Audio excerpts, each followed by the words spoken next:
আমি বরাবরই বলে থাকি যে পাকিস্তানে তো কোনো কমিউনিস্টই হয় না। তারা প্রথমে ঘোষণা দেয় যে উই আর আশেকে রাসূল, তারপর বামপন্থীরা ধর্মনিরপেক্ষরা রাজনীতি করে। আর ভারতে যারা আছে বামপন্থী, তারা একটি মানে সেখানে সংখ্যালঘুর পক্ষেই শুধু বলবে, আর কোনো জায়গার তারা ধর্মনিরপেক্ষতা দেখবে না। আর বাংলাদেশে যারা ধর্মনিরপেক্ষ আছে, এরা হচ্ছে মানে গা বাঁচিয়ে কথা বলে। এদের সেকুলার যারা, তারা দেখবেন মুসলমানদের গরুর মাংস বিলাবে, কিন্তু কখনো খ্রিস্টানদের গিদরের মাংস বা শুয়োরের মাংস দিবে না। এই ধরনের এই বাংলাদেশের যারা সেকুলার, বাংলাদেশের যারা বামপন্থী, এরা অত্যন্ত বাটপার প্রকৃতির হয়। আপনি দেখবেন এরা রোহিঙ্গাদের জন্য উঠে পড়ে লেগেছিল, মনে আছে আপনার? রোহিঙ্গাদের জন্য ওরে বাপরে বাপ, মুসলমানদের চাইতে এদের ফালাফালি বেশি, অথচ আমরাও ফালাফালি করেছি। গণজাগরণ মঞ্চের যারা, তারাও গিয়েছিলাম। কিন্তু বামপন্থীদের একটু লাফালাফি বেশি ছিল তখন। কেউ কেউ তো বলে দিয়েছিল রোহিঙ্গাদের জন্য তারা মুক্তিযুদ্ধ করবে। কিন্তু বাংলাদেশের অনুপ্রবেশ করে যারা ভারতে ছিল, তাদেরকে তাদেরকে আনার ব্যাপারে কিন্তু কেউ কথা বলেনি। এখানে সংখ্যাগুরুর কথাও তারা ভুলে গেছিল, এখানে ইসলামের কথাও তারা ভুলে গেছে। তেমনি বাংলাদেশে ভারতের বামপন্থীদের দৃষ্টিতে রাম হলেও বিপজ্জনক একটা শব্দ। ভারতের বামপন্থীরা দেখবেন এরা মাজারের বিরুদ্ধে বলবে না, এরা হজরত বাল মসজিদ নিয়ে কথা বলবে না, এরা দেখবেন কাশ্মীরের জঙ্গিদের নিয়ে কথা বলবে না, বরং তাদের পক্ষে থাকবে। রাম শব্দ, ভারতে যদি ভগবান, তাদের সনাতনীদের ভগবান রাম নিয়ে কথা না বলে কোথায় বলবে হিন্দুরা? কিন্তু ভারতের বামপন্থীরা দেখবেন সেখানে রামের বিরোধিতা করে সরাসরি। তো ভারত, দিল্লি আর কলকাতার বামেরা যা বলে, বাংলাদেশের বামেরা হইলে শিয়ালের মতো হুক্কা হুয়া করে। সেম, কোনো পার্থক্য নেই। দিল্লিতে যা বলবে তা কলকাতায় বলবে, কলকাতায় যা বলবে ঢাকাতেও তাই বলবে। দেখবেন দিল্লিতে নরেন্দ্র মোদী কসাই, কলকাতায় নরেন্দ্র মোদী কসাই, ঢাকাতেও দেখবেন বামেরা বলবে নরেন্দ্র মোদী কসাই। কি দেখেন, সব শিয়ালেরা একরা, সব হুক্কা হুয়া একই করে। তো ভারতেও, দিল্লিতেও বামেরা হিন্দু হইলে, মুসলমান হলে তো বিরোধিতা করবেই। ভারতের দিল্লির বামেরা রাম বিরোধী, সাউথের রামেরা দিল্লি বিরোধী, সাউথের বামেরা রাম বিরোধী। তারপর আপনার কলকাতার বামেরা রাম বিরোধী। তো বাংলাদেশের বামেরা কিভাবে রামের পক্ষ নেবে? এইখানে আর তাদের সংখ্যালঘু শব্দটা, এখন তারা সংখ্যালঘু আর নাই, এখন তারা চুপচাপ, এখন তারা আর কথা বলবে না, এখন তারা একবারে নীরব হয়ে যাবে। কারণ কি? কারণ বাংলাদেশের বামেরা শতভাগ ভণ্ড। যদি বলেন 1%, 2024-এর 5ই আগস্টের প্রমাণ হয়েছে বামেরা ভণ্ড। আর এই রাম মূর্তি নির্মাণ নিয়ে এরা নীরব। এইবার তারা কোথায় গেল? কেন বাংলাদেশের সংখ্যালঘুদের রাম মূর্তি কে নির্মাণ করতেছে তা নিয়ে বিতর্ক থাকতে পারে, কারা করতেছে বিতর্ক থাকতে পারে, ভালো কথা, সেটা রাষ্ট্র দেখবে। কিন্তু ধর্মীয় অধিকার তো সনাতনীদের, তাই না? সেই অধিকার প্রতিষ্ঠিত করার অধিকার তাদের রয়েছে। তাদের তো সেখানে রামের মূর্তি বানাক, কৃষ্ণের মূর্তি বানাক, কালীর মূর্তি বানাক, সরস্বতীর মূর্তি বানাক, তাদের ইচ্ছা, তারা বানাবে। তাদের দেবত্ব সম্পত্তির উপরে তারা রামের মূর্তি বানাবে না কৃষ্ণের মূর্তি বানাবে, এটা তো তাদের ব্যাপার। হিন্দুরা কি মূর্তি বানাবে আর কি বানাবে না, এটা তো আস্তিক, নাস্তিক, মুসলিম, খ্রিস্টান, বৌদ্ধদের বলার অধিকার নাই। একমাত্র অধিকার তাদেরই। তাহলে এইখানে দেখবেন বামেরা নীরব, কবি এখানে নীরব, আর কথা বলবে না। এইখানে দেখবেন তারা চুপচাপ, একেবারে চুপচাপ। যেমন ফ্রড মাজার বলেছে যে জামাতের সমালোচনা করাই ফ্যাসিজম। আবার বলছি, চিঙ্কু বামদের উস্তাদ, পিনাকির উস্তাদ ফ্রড মাজার বলছে যে জামাতের সমালোচনা করাই ফ্যাসিজম। কখন বলেছে জানেন? যখন আওয়ামী লীগ ক্ষমতায়। কোন জামাত? যে জামাতের সমর্থন বড়জোর 3 থেকে 4% আছে। আর বাংলাদেশে আওয়ামী লীগ, বাংলাদেশে 40 থেকে 50% সমর্থক। এমনকি আওয়ামী লীগের কট্টর সমালোচক বলে 30% সমর্থক হচ্ছে আওয়ামী লীগের। আর যারা আওয়ামী লীগের সমর্থক তারা বলে 50%।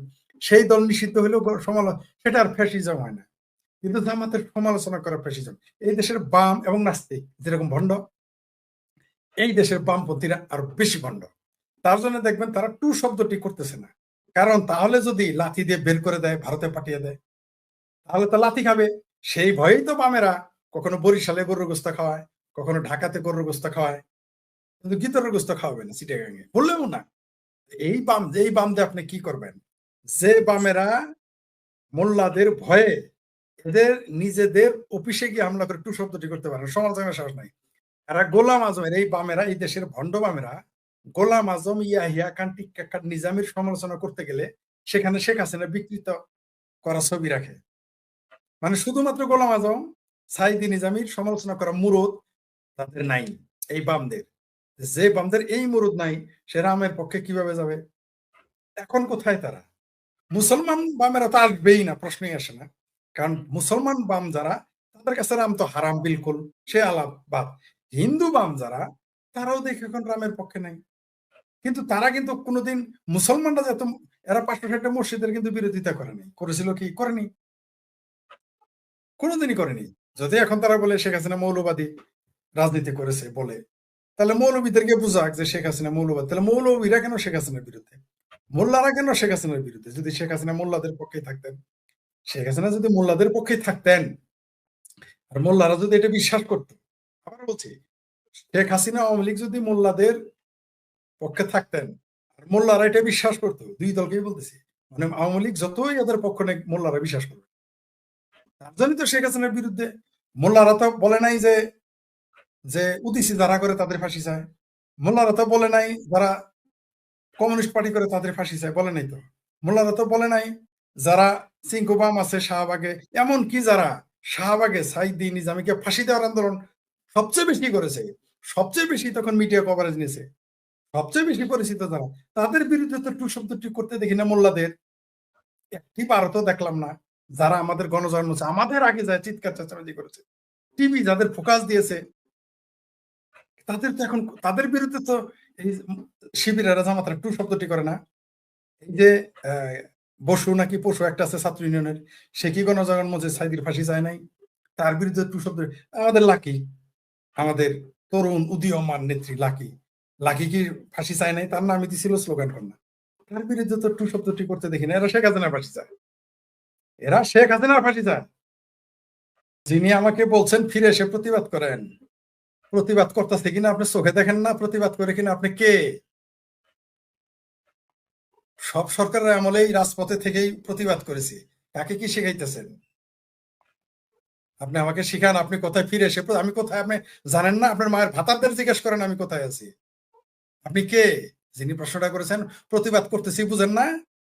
আমার চেহারা দেখলে যে ইনুসের হলকুম শুকে যায়, আপনারা জানেন না? আপনি আমার চেহারা দেখলে জামাতের হলকুম শুকে যায়, আমার ভাবির পোলাদের পিছি গলে যায়, আপনি জানেন না আমি কে? আমাকে জিজ্ঞান আমি কে? আপনার মায়ের ভাতারদেরকে জিজ্ঞেস করেন আমি কে এবং কোথায় আছি।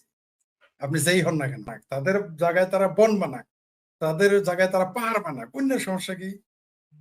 অন্যের সমস্যাটা কি? আর যিনি বলেছেন যে তাদের জায়গায় তারা মূর্তি বানাবে, অন্য কার বলার অধিকার আছে? ঠিকই তো বলেছে।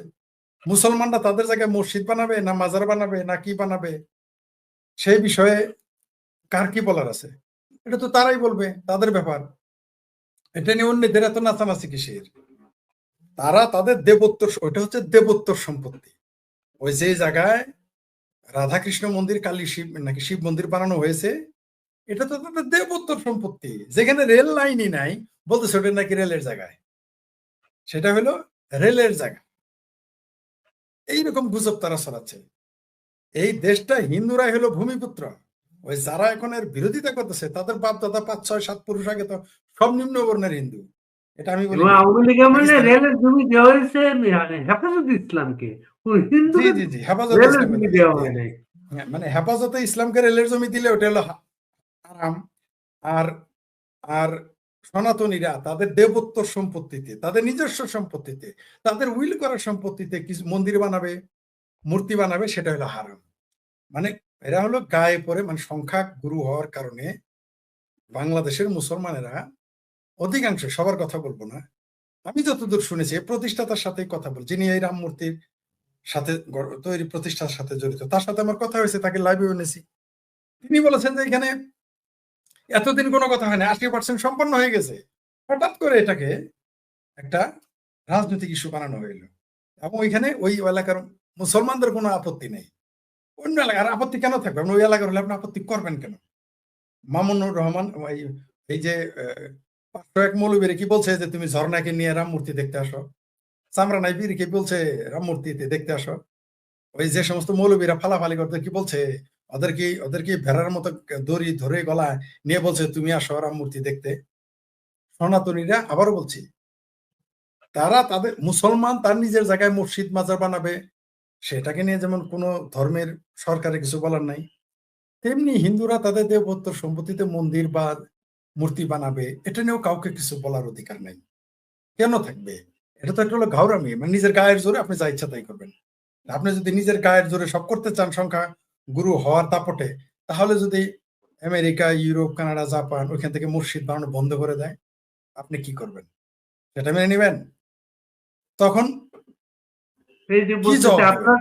আপনাদের কারণে হাসিনা ডুবে গেছে। এটা হলো আরেক ফাত্রা, যে এখানে মন্তব্য করছে ফাত্রা, আমাদের কারণে হাসিনা ডুবছে, তোমার মতো বদমাইশদের কারণে শেখ হাসিনা ডুবছে, যে এনে মন্তব্য করতে আসছে। বলতে পারলেই হয়, কে এর পরিচয় দেখ, সে লেখক, তার রাজনৈতিক পরিচয় কি, তাহলে দেখবেন সেটা মুঞ্জা যাবে এ কত বড় ফাত্রা এটা। তার রাজনৈতিক পরিচয় দিতে বলেন, এখন আর যে এটা বলছো তোমার রাজনৈতিক পরিচয় এখানে লেখো, তোমার বাপের কত বড় মুরত, সেখানে তোমার রাজনৈতিক পরিচয় লেখো, তোমার বাপ কোন রাজনীতি করে, তুমি কোন রাজনীতিতে করো। আমাদের জন্য শেখ হাসিনা ডুবছে না, আমাদের জন্য ডুবছে, তোমরা এত আছো, তোমরা ভাষা শেখ হাসিনা। ফরিদ ভাই এটা কোথায় গিয়ে দাঁড়াচ্ছে আপনার কি মনে হয়? এটা হলো এটা হলো সনাতনীরা এই জন্য শাহবাগে চিল্লায়। কেন চিল্লায় তুমি জানো না? তোমার মায়ের ভাতারের জায়গায় মন্দির বানাইছে, তোমার মায়ের ভাতারের জায়গায় পলাশবাড়ি, তোমার মায়ের ভাতারের জায়গা, ওটা দেবত্বর জায়গা, তোমার তো লাগে কেন? তুমি যে এনে চাপা মারতেছো, তোমার বাপ দাদার বাপের নাম, দাদার নাম জিজ্ঞেস করো যে কোন, তারা হিন্দু ছিল নাকি ছিল, তার জিজ্ঞেস করো। আপনি যেটা বললেন যে এটা শেষ পরিণতি কি, এটা চলমান, বাংলাদেশে এই চলমান রাজনীতিটা থাকবে। এইখানে এই যে যারা রাম মূর্তির বিরোধিতা করেছে, আমি বলেছি তো, এই রাম মূর্তি আর রংপুর দালমেকুচ কালাহায়, এখানে একটা কিছু ঘটবে। এই যে যারা এটা বাধা দিল, এরা জানেই না যে এরা এই দেশটাকেই, দেশের সার্বভৌমত্ব নিয়ে টানাটানি লাগিয়েছে। এটা খুব শীঘ্রই না হলেও আমরা সুদূর প্রসারী প্রতিক্রিয়া দেখতে পারবো। বরং এই রাম মূর্তি সেখানে স্থাপন হইলেই কোনো ঝামেলাই হতো না, বরং এটা স্থাপন করতে না দেওয়াতেই এটা ঝামেলা হয়েছে। এই ঝামেলা আমাদের কন্ট্রোল, দেশের কন্ট্রোলের বাইরে চলে যাবে একদা, আমি নিশ্চিত। এটা আগে হোক আর পরে হোক, এটা দেশে বিদেশে সমালোচনা হবে, হচ্ছে, এবং এর বহুবার প্রতিক্রিয়া হবে। এই যে গালি দিতে আসছে, এই যে আমার এক ভাবির পোলা চলে আসছে গালি দিতে। ভাবির পোলা, আমরা কি নবীরে মানুষের বউনে টানাটানির কথা বলছি? আমরা কি সাহাবীদের অন্যের বউনে টানাটানির কথা বলছি? তুমি সেখানে বলে দিলা আমি নাস্তিক। ও ভাবির পোলা,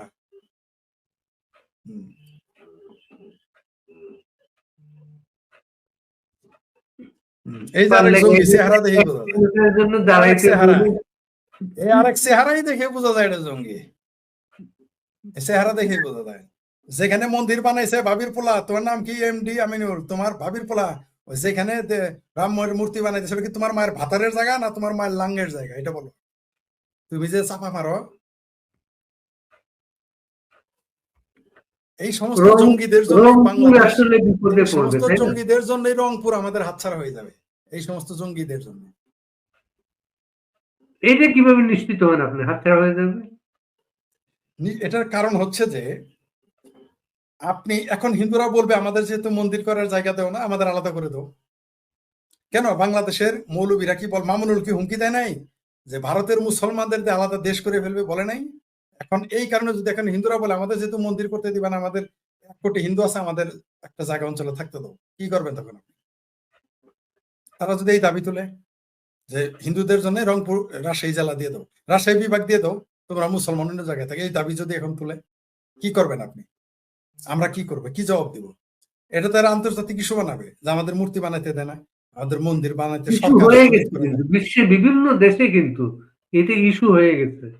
এবং আপনি ইস্যুটা ওই মানুষগুলো খুব ছোট দেখা যায়। আপনি দেখেন এই যে অস্ট্রেলিয়াতে যে 2 জন আজহারি এবং আরেকজন যে অস্ট্রেলিয়া থেকে বের করে দেওয়া হল ভিসা ক্যান্সেল, ছোট্ট একটা সংগঠন, কিন্তু তাদের সংগঠন ওরা গভর্নমেন্টকে ইনফর্ম করছে, বের করে দিচ্ছে। আরো হবে, আস্তে আস্তে আরো ঘটবে। ধরেন এই রাম মূর্তির ঘটনা নিয়ে ভারতে যদি বলে আমরা মসজিদ বানাইতে দিব না, কি করবে তখন? যদি কালকে অস্ট্রেলিয়া বলে মসজিদ বানাইতে দিব না, কি করবে? যদি বলে আমেরিকায় মসজিদ বানাইতে দিব না, তখন কি করবে?